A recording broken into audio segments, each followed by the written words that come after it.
here's what I hope you can gain from attending this workshop today. So I'm aiming to help you learn more about the various sources of funding and other supports that are available for autistic folks and their families or caregivers across various ages.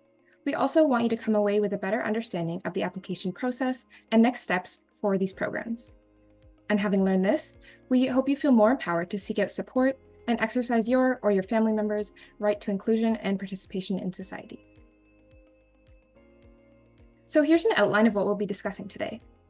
We'll start by talking about the Ministry of Children, Community and Social Services, or the MCCSS, which oversees most of the programs and services we'll be looking at today. Then, we'll start with services specific to infants, children, and youth, and then we'll talk about those for adults or people 18 and older. We'll then move on to looking at supports that can apply to people of any age and across different ages. Then, lastly, I'll share some additional information and resources if you'd like to learn more beyond what I share today. So, what is the Ministry of Children, Community and Social Services? Let's find out. So, this is a ministry under the provincial Ontario government, which focuses on improving outcomes for children, youth, families, and adults who need support, and on advancing the interests of women. It has many objectives, but the one most relevant to today's topic include overseeing programs that support early child development, ensuring access to services for people with disabilities or special needs, and providing supports to low-income Ontarians. Some of the programs it funds or administers include the Infant Child Development Program, the Ontario Autism Program, Developmental Services Ontario, and the Ontario Disability Support Program. We will discuss all of those supports today, and some others. Also, when navigating certain services, it may be helpful to be able to contact your local regional MCCSS office, which you can find in the directory linked here. This link will also be available in the resource document that I mentioned, which will be shared with you after the presentation. So there are many different autism supports targeted to children and youth, or those under 18. The ones we will be learning about today include the Infant Child Development Program, the Ontario Autism Program, Special Services at Home, and the Assistance for Children with Severe Disabilities Program. Let's begin with the Infant Child Development Program, or ICDP. This is a free program, which mostly consists of home-based early intervention through working with children, parents, and caregivers to build skills through routines in their daily environments. It serves infants and children who have a risk of developmental disability, developmental disability or may be at risk of developmental delay, and children are eligible from birth until they start school. No diagnosis is required to access. All that is needed beyond the age limitation is that you as a parent have concerns about your child's development. So these services include assessments to help determine what needs a child has and help connect families to available resources, support, information, and early intervention services within the child's daily environment, and building upon the family or caregiver's usual routines, support for parenting and facilitating positive interactions with the child, and collaborative provision of supports with other local providers. To find a program and access these services, you can go to the directory of these providers, linked here. So consider this scenario. This parent, Mara, is concerned about the development of her 4-month-old son, James. However, James does not have any diagnosis at the moment, and Mara is not sure how to get him one or what steps to take next.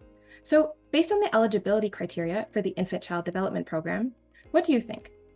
Is she eligible for it? So I'm going to share a poll and you can let me know what you think.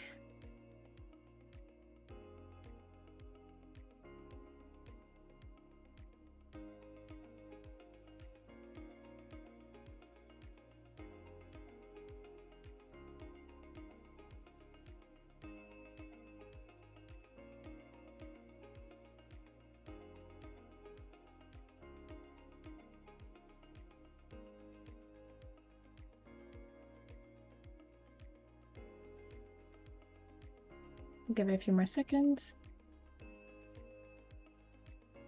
Great. Yeah, so most of you said that yes, she would be eligible, and if you didn't, that's okay, we're learning. So that's right, she would be eligible. Because remember, you don't need a diagnosis, and you just have to have concerns about the child's development. and James is in the right age range as he's so young he wouldn't have started school yet. So let me show you how Mara could access these services. So she can go to the directory link from the previous slide. So I'll show you what that looks like. So then you end up at this webpage, and then you can filter by your postal code or area, or you can scroll through the options. So Mara lives in Markham, so that would be the York Region area. So you can see all the areas here. And it looks like the local provider that's available is York Region Early Intervention Services. So you can click on that to find out more, and you'll find staff, phone numbers, as well as a website and email that you can contact or visit.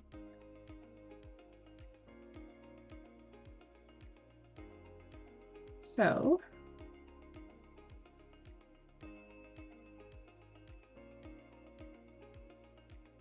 that's how you can access ICDP services.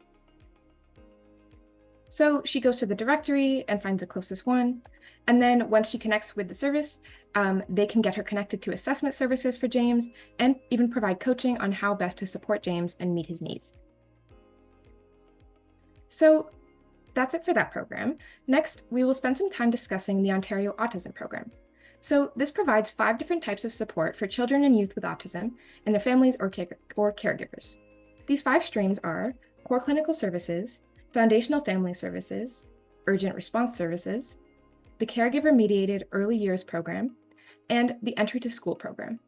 We will look at each of these streams individually, but first, let's get a better understanding of the OAP overall.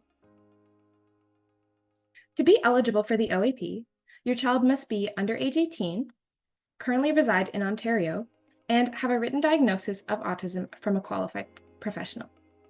And I'll have more details about what that diagnosis should include on the next slide. So the way to register for the Ontario Autism Program is now a site called Access OAP. So before 2022, it was through the ministry directly, but this is now the sole way to access OAP services.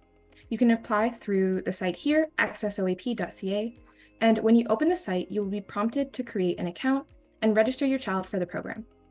When you register, you must fill out their form, providing some information about yourself and your child, and you must also upload a number of documents to prove the child's age, such as a birth certificate, passport, valid driver's license, and the like, proving that they live in Ontario, so similarly, valid driver's license or official school report card or transcript with an Ontario address on it, employer record with their address on it, and so on.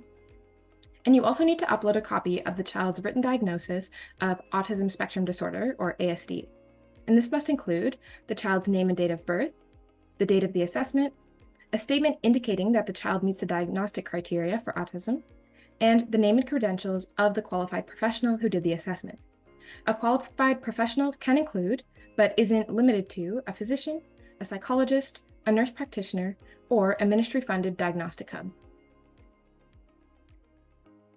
If you have questions about the registration process, you can contact Access OAP at the number listed here, 1-833-425-2445. Once you register and your information is confirmed, the programs your family may be eligible to receive through OAP will automatically appear on your family page in the Access OAP portal. You can also be connected to a care coordinator who can answer your questions and help you better understand your service options so that you can make the best decisions for your child. As I mentioned, the system for registering was a bit different prior to 2022 when the transition to Access OAP happened. If you were registered for the Ontario Autism Program before this change, then you should have received an email or letter sometime that year with some information about creating an Access OAP account and a transition code for that. If you were registered for OAP before the transition and have not signed up for Access OAP, you should transition as soon as you can. And if you cannot find or did not receive this email or letter, you can contact the MCCSS Central Resource Team at this email address here, oap@ontario.ca, or the number 1-888-444-4530. So we're going to start with talking about one of the streams, core clinical services. This program provides funding which must be used for eligible clinical services, which can include applied behavior analysis, or ABA, speech-language pathology, occupational therapy, mental health services, as well as certain technology, program materials, or therapy equipment, subject to certain limitations. So to access this program, you must receive an invitation from Access OAP. Your invitation for services will come through email, mail, or Access OAP's family portal, and children receive it in the order that they were registered for OAP. If you have questions about your invitations or services, you can contact the Access OAP Central Resource Team with the contact info on the previous slide.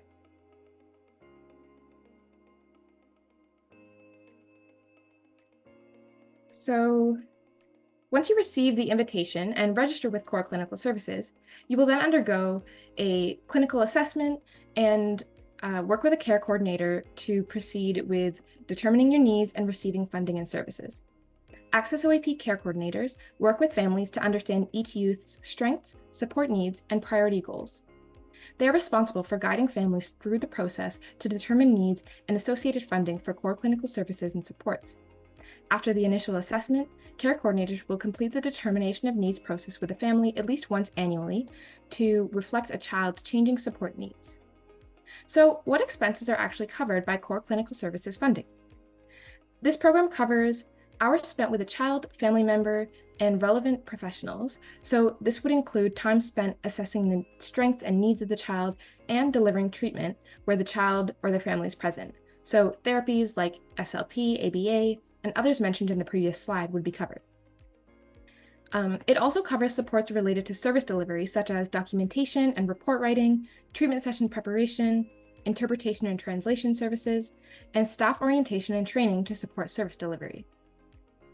It can also cover some travel expenses. So that would usually be a portion of transportation costs for families to travel to and from a service provider to access eligible services, or for a service provider to travel to the child.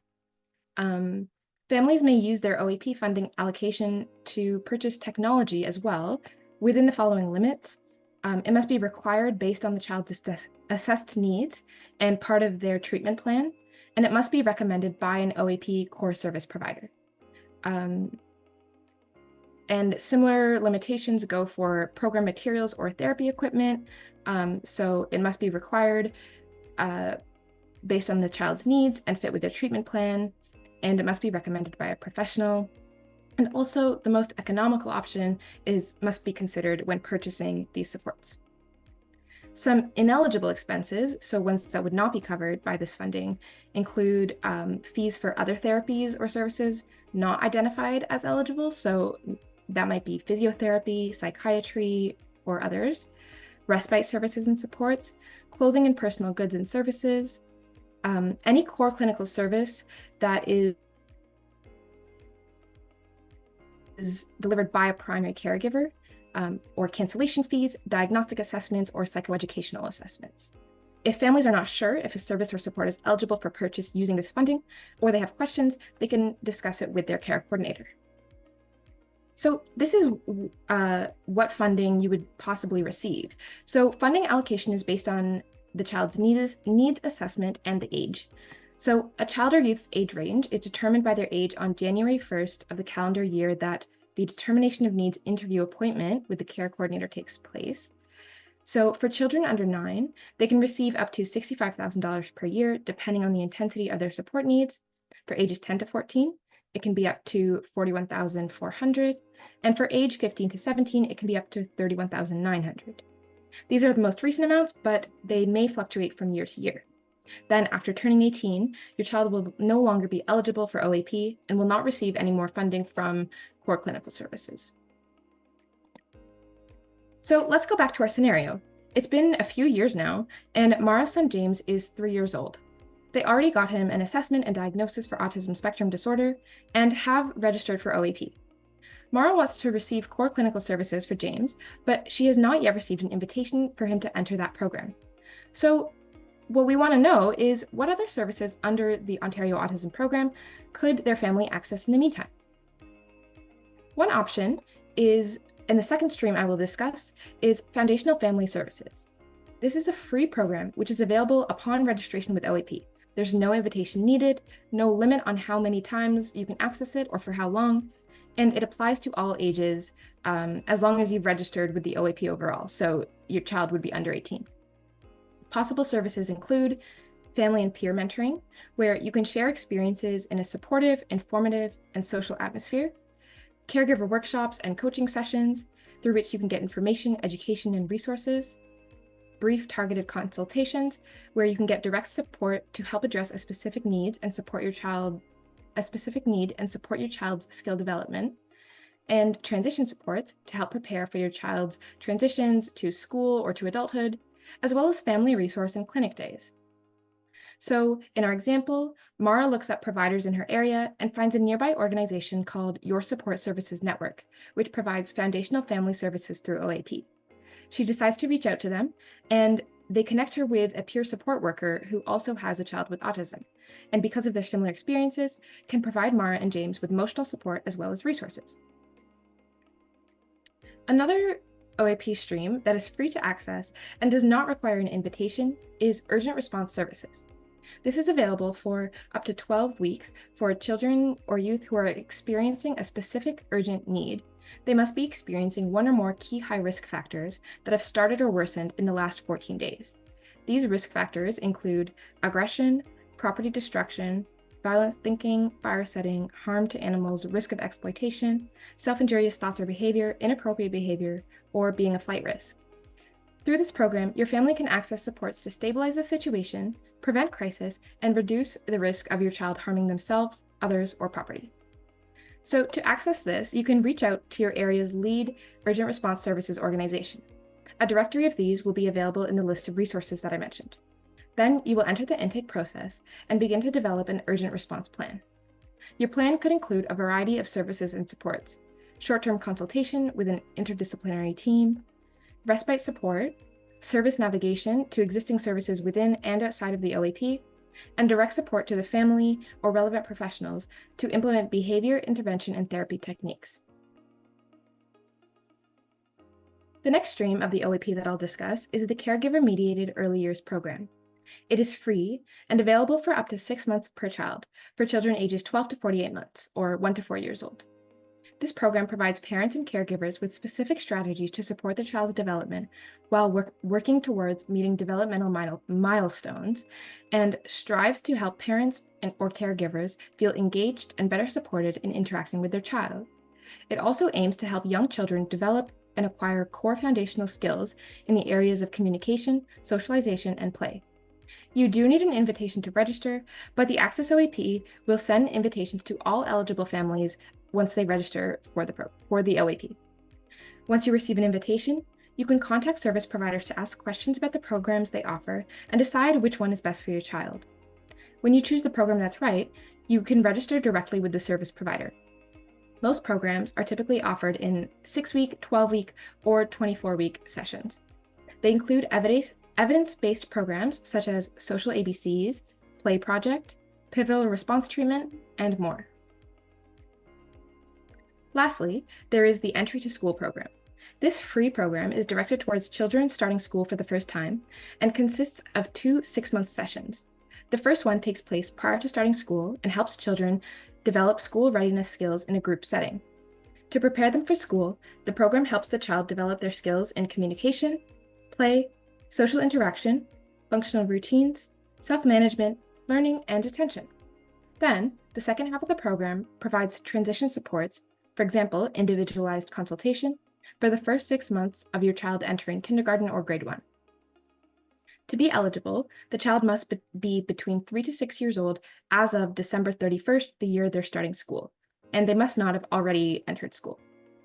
You also need an invitation, but if your child is eligible for the Entry to School program, then you will be invited to register.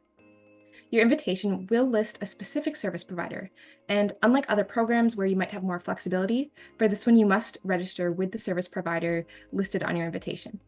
Once you receive the invitation, you can contact the provider to ask questions and to register. So our friend here, Mara, receives an invitation in her email inbox. James has now been invited to enter the Caregiver-Mediated Early Years program. She has done some research Mara has done some research herself and thinks that the play project would suit James well. So she goes to the directory of service providers for this program, and she looks through options in her area, and I will show you how to do that now.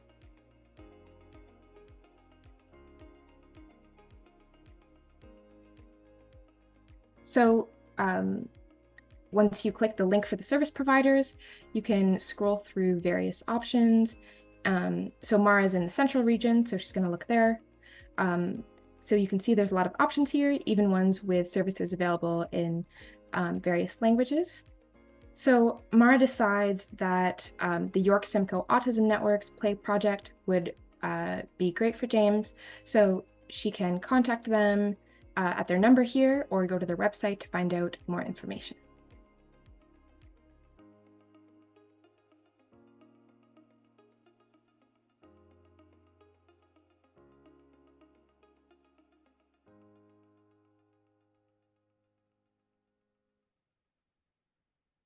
So that's all for the Ontario Autism Program. So these next two programs, the Special Services at Home program and the Assistance for Children with Severe Disabilities program, are not part of the OAP, but they are still funded and administered by the Ministry of Children, Community and Social Services. So first, the Special Services at Home program provides funding for families to buy services and supports to help them care for their child with a disability, or to help the child join activities at home and in the community. So to be eligible, the child must be under 18 years of age, reside in Ontario, and be legally entitled to live in Canada, and need extra support to participate in daily activities beyond what is expected for their age because of their disability. They must also live at home with their main caregiver or live separately from their main caregiver but without support from other government-funded residential services. So through this program, you could receive reimbursement for 3 types of expenses. 1, support for the child to participate in day-to-day activities. So this makes it easier for the child to join community and home activities. So that might be special clothes, items that support the child's sensory needs, extra lessons, tools for learning, or programs for social skills. The second category is support for the child to participate in activities of growth and development. These supports help the child to take part in activities like hobbies, activities with family and friends, and planning for the future. So this covers things that support the child in building a skill, participating in a social or family activity, doing something they enjoy, doing a physical activity, or again, planning for future. The third category is respite services and supports. So this offers temporary relief for main caregivers, for example, parents, or assists with the extra needs of their child, such as care at home or outside by a respite worker, friend, or non-main caregiver. That might also include training to learn new skills for supporting their child, help with house chores while they care for their child, or even something like snow removal. So some expenses not covered by special services at home would include basic living expenses like food or rent, personal items and services not connected to the child's special needs, items, supports, and services that are funded partly or fully through other government programs, and generally supports and services provided outside Ontario, although in some cases you may be able to seek pre-approval for these from your local regional MCCSS office. So some notes on managing the funding. You can manage your own SSAH funding, where you get the funding, you buy the services and supports within the budget you've been approved for, and then you submit expense claims to the ministry and are reimbursed the amount. Another option is to have your funding managed by an agency on your behalf. If you prefer that option, you can contact your local regional MCCSS office for a list of agencies in your area. So you can follow this link to receive more information and begin the application process. You will have to fill out their online form as well as upload documents that prove the child's age, their immigration status or citizenship in Canada, their residence in Ontario, and a copy of their medical documentation. The ministry will then review your application to determine eligibility and identify the amount of funding that your child can receive. SSAH is a discretionary program, so funding is provided according to available resources. You will receive a letter when you are found either eligible and have been approved for the program, which will include details about what happens next, or if you are found ineligible, you will receive information about the decision, and your right to ask for a review of the decision. So next, we're going to discuss the Assistance for Children with Severe Disabilities program. This program provides financial support for eligible families to cover some of the extra costs of caring for a child who has a severe disability. To be eligible, you must be the parent or guardian of a child who is under 18 years of age, lives at home, and has a severe disability.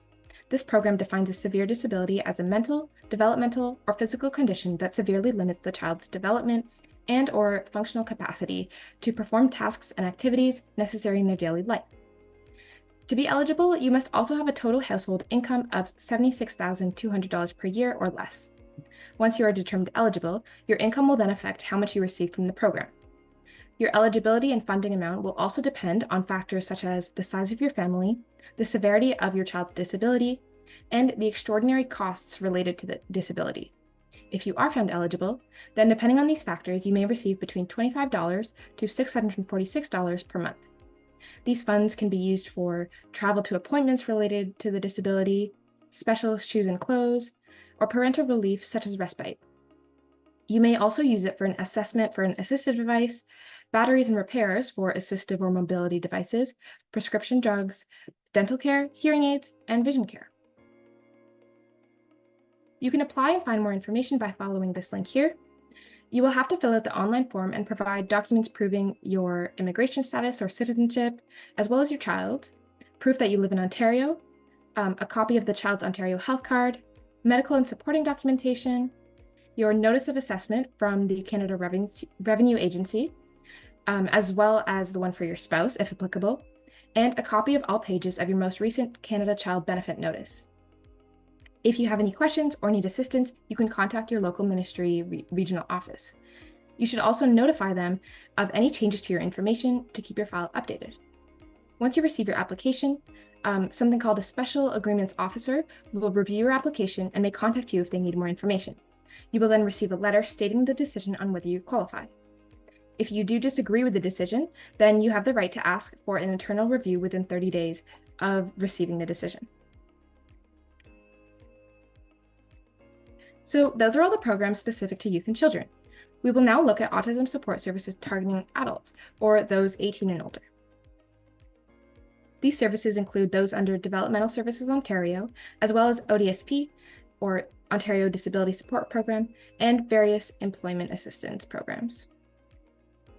So Developmental Services Ontario, or DSO, is the access point for adult developmental services that are funded by the MCCSS. These include programs providing funding and support for community participation, case management, respite services, and much more. However, let's start by looking at DSO as an organization just more generally. So each region has an area DSO that you can connect to. When you connect with your local DSO, they can help you with the application process, and from there can aid you in finding information in your community, understanding your needs, and accessing the supports that work for you. To be eligible, you must be at least 18 years of age. There's no age cap, so you can continue to receive DSO services at any age beyond that. However, you can actually begin the application process at age 16. If possible, then this is recommended because it will minimize any wait times and ensure you receive services as soon as possible when you do turn 18. You must also be diagnosed with a developmental disability, which includes autism spectrum disorder, and this is defined as having significant limitations in cognitive and adaptive functioning, determined by a registered psychologist or psychological associate. And lastly, you must also reside in Ontario. So there are two options for registration. One is that you can determine what your area DSO is using the link here by allowing access to your current location or searching by postal code or simply looking at the list of area DSOs. Then you can contact your area DSO directly to begin the application process. The other option is to just apply online on the website using the second link here. The next few slides will be walking us through this online registration process. So the first step is to set up your account by completing the registration form and then choosing your DSO region. You will then receive an email link to activate your account. The picture on the right is what your account will look like then in your client area page. You must fill out and submit the consent form so DSO can access your personal information. The next step is to upload eligibility documents. So you must prepare documentation for each of the following areas, one document for each. One must certify your developmental disability through a written psychological assessment. That must include information about your cognitive functioning, adaptive information, and if you were diagnosed after age 18, age of onset information. The second document must prove that you live in Ontario. So there's a few options here: health card, a lease that has your address on it, driver's license, and so on. Lastly, you must prove your age through a document such as a copy of your birth certificate, passport, driver's license, and so forth. Once your documents are submitted, you will be able to view whether they have been approved yet or not in the My Documents and DSO Updates section of your account. After being approved, the document will be marked with a check mark and labeled Submission Accepted. If there are any documents or information missing, you will receive a notice in the online portal or in your email, which will then give you information on how to correct this. Once all your necessary documents have been approved, you will see a note in the DSO client area page letting you know, and you can see that on the picture on the right here, and you can click the blue text that says Eligibility Letter to download your letter. So then the initial application process will be complete. The next step is the application package. So once you've received your eligibility letter, you will eventually receive a call from a local DSO staff person regarding the application package. It may take some time for you to be contacted. However, when you do receive the call, the DSO staff person will help you set up 2 meetings. These will both be around 3 hours each, and the person with the disability who is applying for DSO services must be at the meetings, in addition to 2 people who know them well. The first meeting is called the Application for Developmental Services and Supports, which helps assessors get to know you better by gathering personal information about your past, present, and future, as well as your current needs and wants. Topics can include your goals, service requests, family caregiver needs, and information about services currently provided to you. The second meeting is, in the second meeting, you will go through the Supports Intensity Scale, which is a standardized assessment tool that measures the level of support you may need to fully participate and succeed in a variety of areas. It assesses support needs in the areas of home living, community living, learning, employment, health and safety, social activities, self-advocacy, and finally, behavioral and medical needs. So going back to our friend Mara, her son James has now grown up quite a bit. Mara helps him register for DSO when he turns 16 years old. So soon they receive a letter confirming that James will be eligible once he turns 18. After a few months, Mara receives a call from the family's area DSO, which for them is DSO Central East Region. They set up 2 meetings to proceed with the application process. James finds out that he must have 2 people who know him well along with him at the meeting. He chooses to bring his mother, Mara, who is also his primary caregiver, as well as a former teacher of him who knows him well. So once the application package has been completed by going to the 2 meetings, you will be assessed using a standardized prioritization tool which reviews your information and assesses risk based on a variety of factors, including your current living situation, your behavioral and personal support needs, your medical needs, and the circumstances of your caregiver. Your risk-based priority is calculated and then considered against all others who are waiting for services. So unlike some other programs, priority is not based on registration order nor income. Instead, DSO identifies and prioritizes people who are at the highest risk. Because of this, depending on your needs and situation, it may take some time for services to become available. In the meantime, you can contact your area DSO if any of your information or situation changes. For example, you should let them know if your address changes or if there's something like a change in your caregiver's health. So, one program that the DSO provides is the Passport Program for adults with a developmental disability. This program provides funding to help adults with developmental disabilities participate in their communities and live as independently as possible. It also helps caregivers take a break from their caregiving responsibilities. To be eligible, you must, first of all, be eligible for DSO services in the first place. So you must reside in Ontario, have a developmental disability, and be 18 years or older. The way the Passport program works is in a reimbursement setup. So once your funding amount is confirmed, you can spend money on admissible expenses and then submit invoices and receipts online. The program then reimburses expenses up to the amount of the determined annual funding allocation.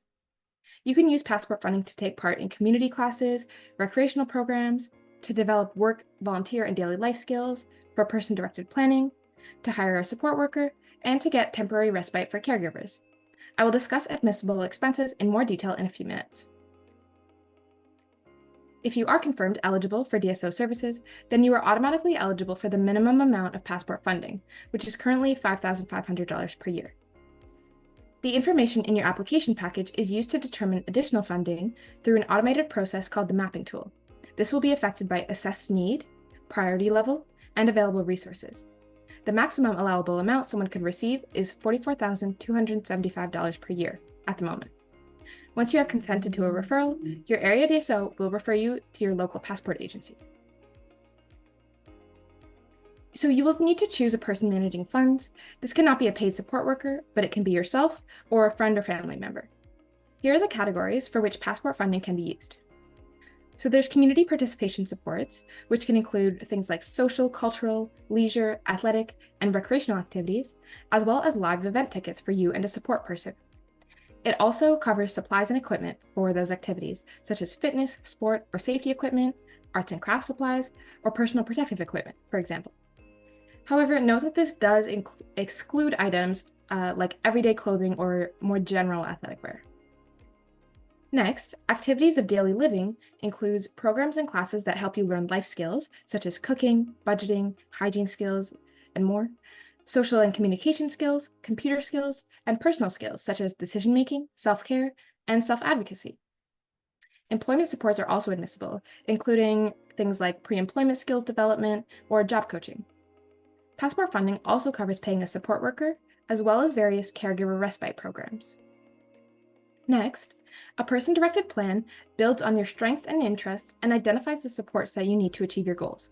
You can use passport funding to purchase these services from an independent planner or from agencies who can help you develop a plan.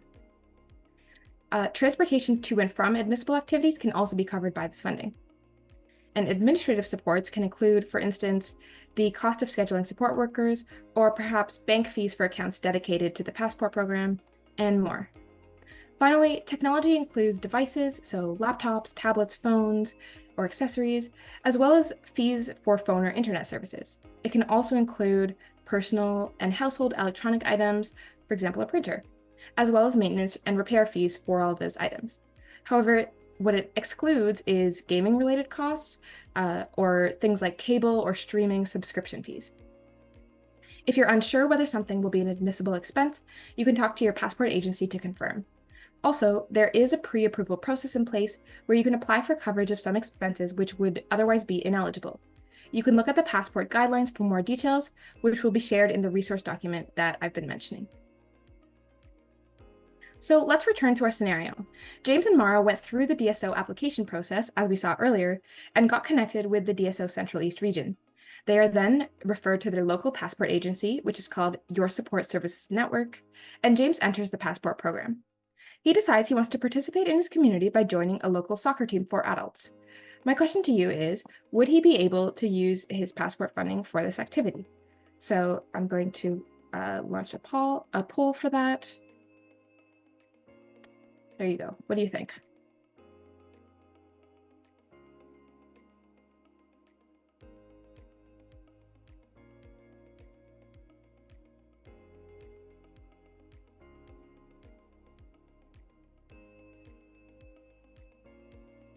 Okay, looks like we've got some mixed opinions here.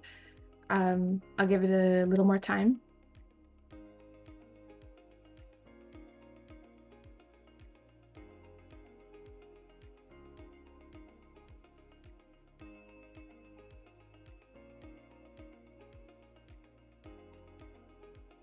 Okay.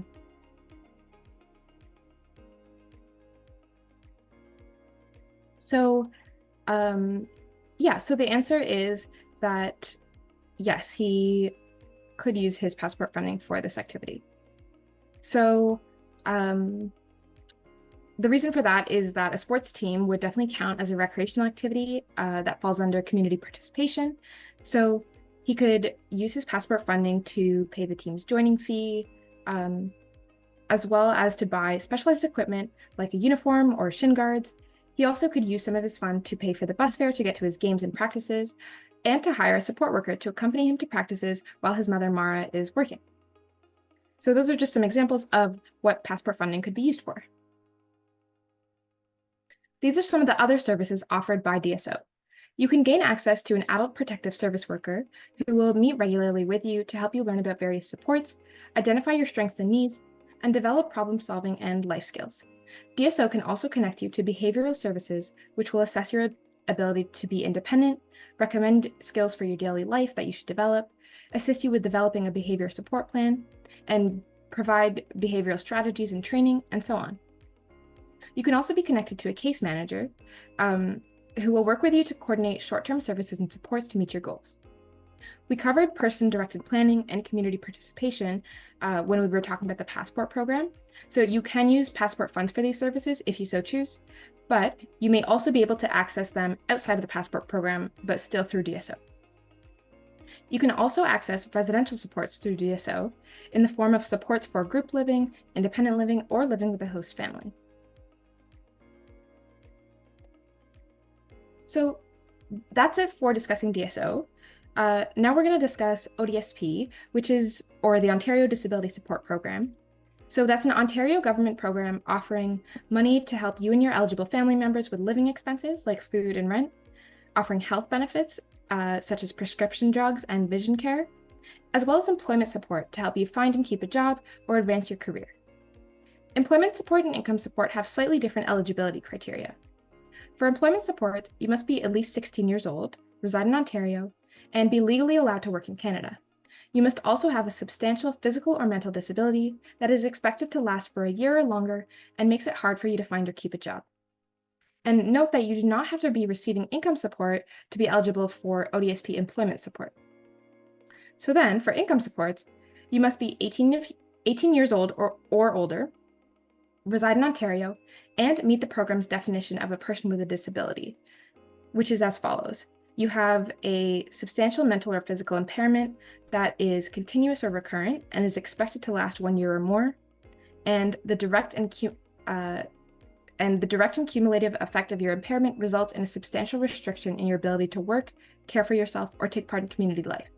And your impairment, its likely duration, and restrictions have been verified by an approved healthcare professional, or you are a member of a prescribed class. So to continue, you must also have assets no greater than the limits set out by the program, and you must be in financial need.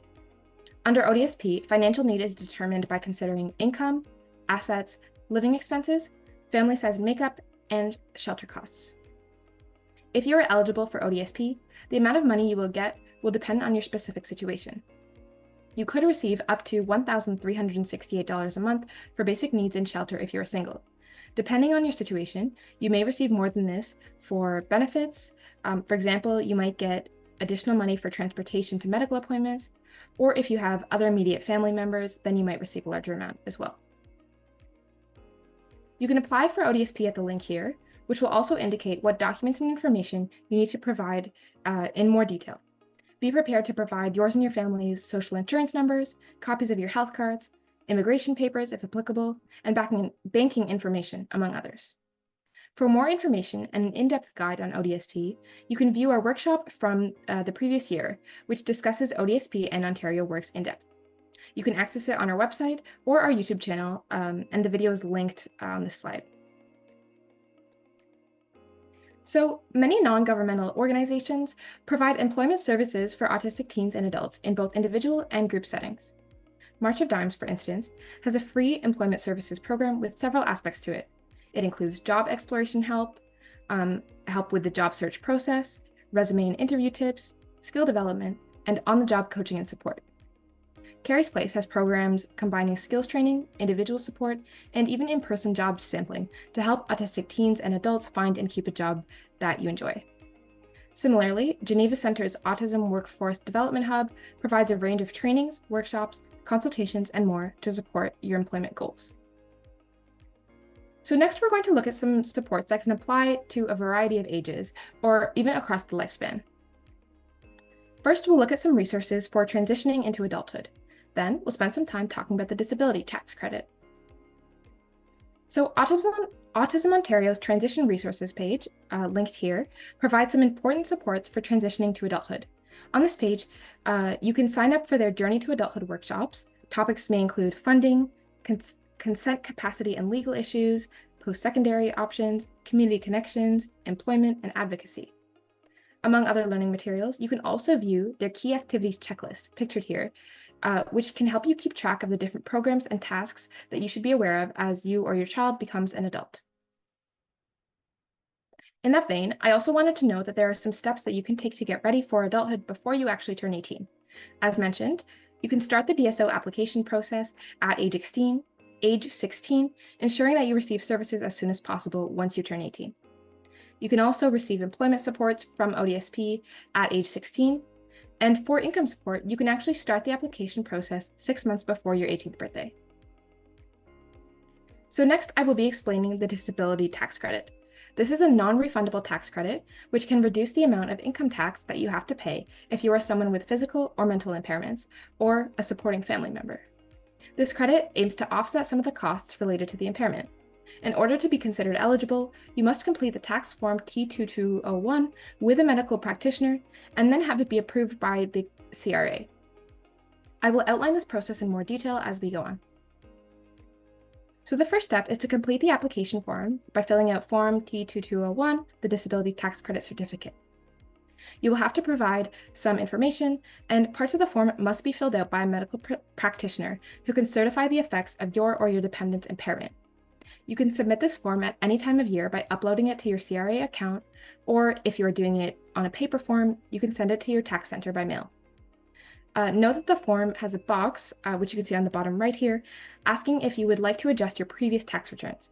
If you check this, then previous returns up to 7 years will be adjusted if you were eligible for the disability tax credit in past years but did not claim it at the time. For your eligibility to be confirmed, you and a medical practitioner must certify that you have a severe and prolonged impairment in one of the following categories: walking, mental functions, dressing, feeding, eliminating, hearing, speaking, or vision, or significant limitations in 2 or more of the categories, or you receive life-sustaining therapy, or that is therapy to support a vital function. The chart on the right there indicates what kind of medical practitioner is permitted to certify for specific categories. Medical doctors and nurse practitioners can certify for any of them. Also, if your medical practitioner charges a fee for completing the tax credit application, you do have to pay it. However, you may be able to claim it as a medical expense on your tax return later on. The next step then is to claim the credit when you complete your yearly tax return. You can claim it for yourself, for a spouse or common law partner, or for a dependent if you are their supporting family member. Supporting family member refers to someone whom the person with the impairment depends on for at least one of the basic necessities of life, which are food, shelter, and clothing. The family member must also be one of the following on this list here. If you fall into those categories, you can claim it for the person with the impairment, and to claim it, you enter the disability amount on the indicated line, depending on whether you're claiming it for yourself or for someone else. For 2023, the disability amounts were $9,428 per year for those 18 and older. If you're claiming it for someone 17 or younger, then you get an additional supplement of $5,500 for a total of $14,928 per year. This number may change from year to year, so these were the ones for 2023.